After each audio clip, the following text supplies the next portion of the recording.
Hi guys, welcome back to my channel. In this video I'm going to show you how to project an image onto a large canvas.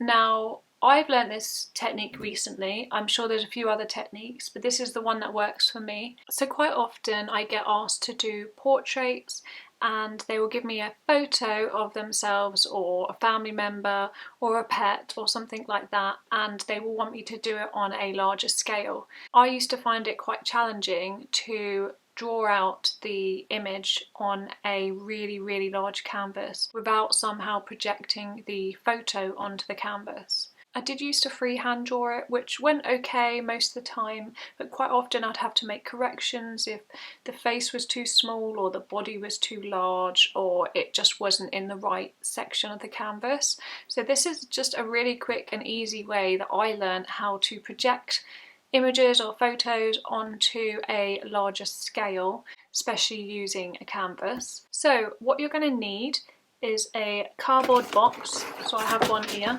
just a cardboard box. Basically you need a section of it, so usually the side, because the side is quite large. So I thought I would use, just as an example today, I've got a picture I just cut out of a magazine, so I'm just going to use this as an example. But what you're going to need is to print off the photograph or the picture, whatever they've asked you to do, and you want to make sure it's roughly the same shape as the canvas. So if you want to use a square shaped photo, then you're going to want to buy a square shaped canvas. If you want to do a portrait rectangle size photo, then you're going to want to make sure you get a rectangle canvas. It's fine if it's not quite right, but that just means that you're going to have to fill in the gaps on the canvas. So I've got a square canvas, so I've got a rough square image. I mean, I can cut off some of the bottom here, so that's fine. Okay, so you might want to grab a pencil or a pen, it doesn't really matter. And you want to leave a gap at the top, the bottom and the side. So I can literally just draw around it. So once you've got your square, you want to cut that out.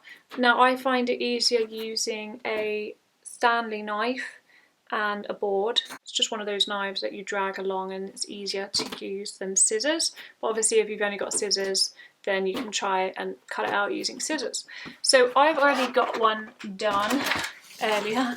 So I've got a square there, and this is quite handy actually because it props up, and you kind of need the box to prop up for this to work, otherwise you'll be sellotaping it to the chair or whatever. And then what you're going to need is a plastic bag, so maybe like a food bag, a freezer bag, one that is see-through. So I'm going to cut it open.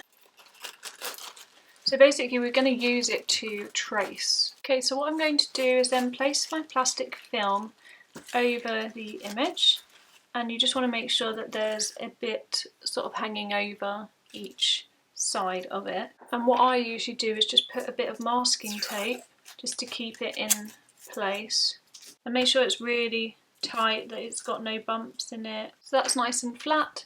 And you want to grab a Sharpie or a permanent pen to draw it on. Now the reason I use a Sharpie and not a fine liner is because when you come to enlarging the image, the lines will become blurred, so if you've got quite a thin pen you just won't see it. At the same time, you might not want something really thick because you might not be able to get so much detail in. I'm going to start by drawing lines that I want to be copied onto the canvas. You can put as much or as little detail into it as you would like. As long as I know roughly where sections of the drawing are, then that's fine. So just concentrate on getting the shape.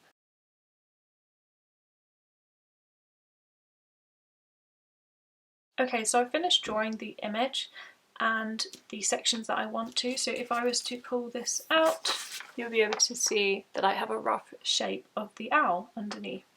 Next, I'm going to want to place that into the square that I have here. So I want to make sure that the sections that are being shown are the sections that I want to draw onto the canvas.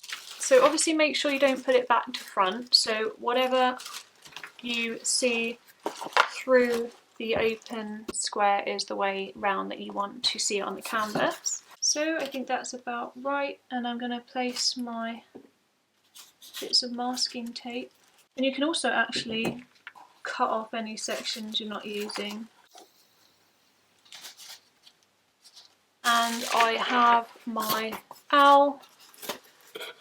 There you go, and that's what I want to trace onto a large canvas. So next I'm going to show you how I set up to draw on the canvas. Okay, so basically this is my canvas, and it is 100 centimetres by 100 centimetres, so it's really quite large.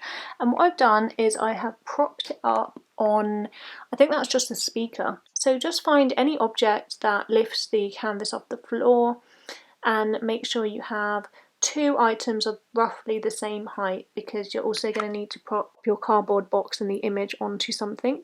So I prop mine up just because I find it easier. If you don't want to prop it up, then you don't have to, it just makes it a little bit more difficult, but you can still do it. So on the other speaker I've just propped the box, and I'm going to make sure that it's really tight and facing straight, and then obviously through it should be at the same level of the canvas there. So for the next part you're going to need your phone or something that has a torch or bright light. I'm going to use my phone just because the torch is quite good on the phone. Okay, so once you've got your phone or something, I just use a candle to prop it up, and I'm going to turn the light on, and you just want to have it facing through that image there.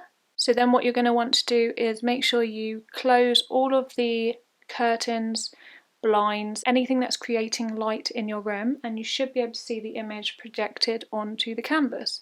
So I'm just going to do that. So as you can see, it's projected part of the image onto the canvas. Now this is just showing that the light is way too close to the image. So what you want to do is grab your torch or light or anything and just move it around till you find that the image is right in the centre of the canvas and also the right size. So you might just need to spend time moving the torch around, the phone around, moving the box further or closer away from the light, propping things underneath the torch just to make sure it's the right angle. But just do what you find suits you until the image projects in the right point of the canvas. And as you can see, the Sharpies worked quite well. I can see it really well on the large canvas. And at this point what I would do is grab a pencil and just draw around all of the lines, and then I'll have my perfect size image onto the canvas. Everything will be in proportion, it will be the right size in the right section of the canvas. So I hope that's helped. I'm not actually going to draw on the canvas because I'm going to use this for something else, but I hope that's helped just to show you that there is a way to draw a photograph or a portrait or anything onto a really large scale canvas. This will work with any size, you just need to bring the light source further away. So I hope you've enjoyed this short tutorial today, and I hope you guys try it out. Let me know how you get on. If you have any problems or anything like that, give me a shout out in the comments below. If you enjoyed it, please give me a like and hit the subscribe button, and I'll see you all soon with a new video. Bye guys!